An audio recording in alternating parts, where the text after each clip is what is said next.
individuellement, on n'a pas à craindre plus. Par contre, s'il y a des mesures additionnelles qu'on met en place pour les villages isolés, c'est principalement parce qu'on ne veut pas qu'il y ait d'éclosion. Parce que s'il y a une grosse éclosion dans un village isolé, bien, vous le savez, hein, les systèmes de santé sont plus fragiles dans les villages isolés. On a moins accès à de l'aide. Donc, il faut vraiment garder le nombre de personnes qui seraient atteintes de COVID bas. Donc, il faut vraiment prévenir toute éclosion majeure sur les territoires isolés. Et de là, notre programme de dépistage. Garder une distanciation de 2 mètres, de porter le masque ou le couvre-visage et puis se laver les mains. Mais en plus de ça, la particularité pour la Basse-Côte, c'est qu'il y a un programme de dépistage et vient avec ça s'isoler, un isolement volontaire à domicile pendant environ 7 jours. Pourquoi? Parce que quand on dépiste, bien, rapidement, si quelqu'un est positif, la santé publique va pouvoir intervenir justement pour pas qu'il y ait d'éclosion. Alors, il faut que la personne se fasse dépister dès son arrivée et on recommande un dépistage aussi 7 jours plus tard. Si elle est positive, rapidement on intervient. Si elle est négative, bien, un dépistage, ça ne protège pas. Ce qui protège la communauté, c'est que la personne, il faut qu'elle s'isole. On demande aux gens qui viennent des zones rouges ou oranges à l'intérieur du Québec de participer au programme.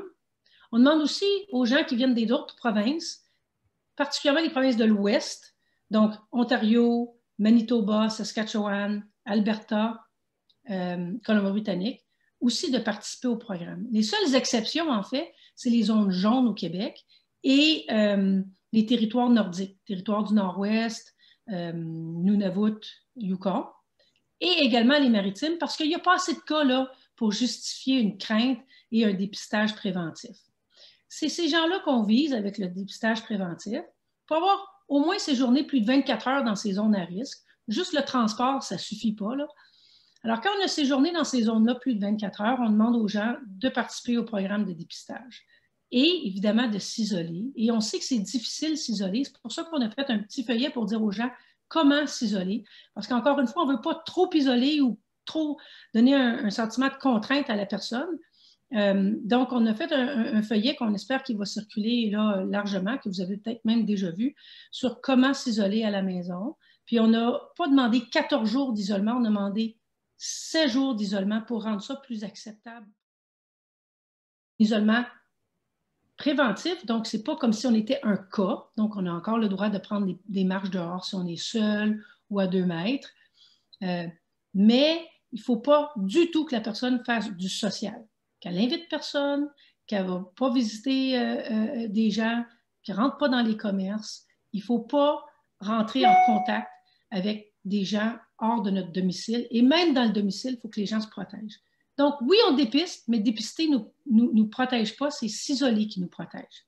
Et on dépiste pour que la santé publique rapidement puisse intervenir et prévenir les éclosions.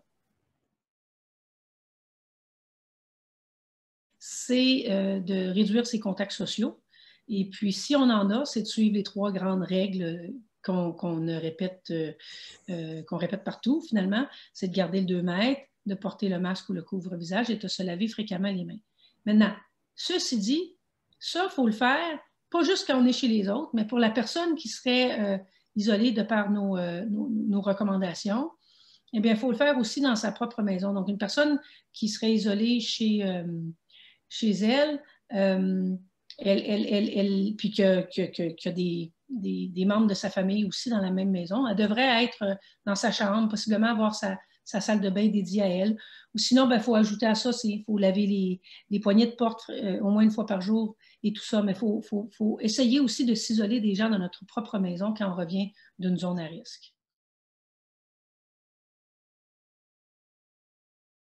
Les gens de la Basse-Côte, à date, suivent bien les consignes. Et quand les consignes sont bien suivies, de rendre les mesures obligatoires, tout ce que ça fait généralement, c'est que ça crée un sentiment d'oppression chez certains. Puis chez d'autres, ça fait juste en sorte de créer un climat souvent de dénonciation. Et puis, tout ça, c'est négatif. Puis, quand les gens adhèrent de toute façon aux consignes, de rendre le tout obligatoire et de créer ce sentiment négatif et ces impacts négatifs, ça ne vaut pas la peine. Il n'y a pas assez de gains pour ça.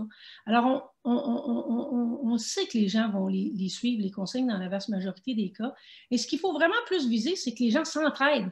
Alors, de ne pas inviter quelqu'un qui revient d'une zone rouge chez soi, de ne pas dire à quelqu'un qui est d'une zone rouge d'accepter de la visiter. Il faut s'entraider. Parce que si on s'entraide, c'est positif.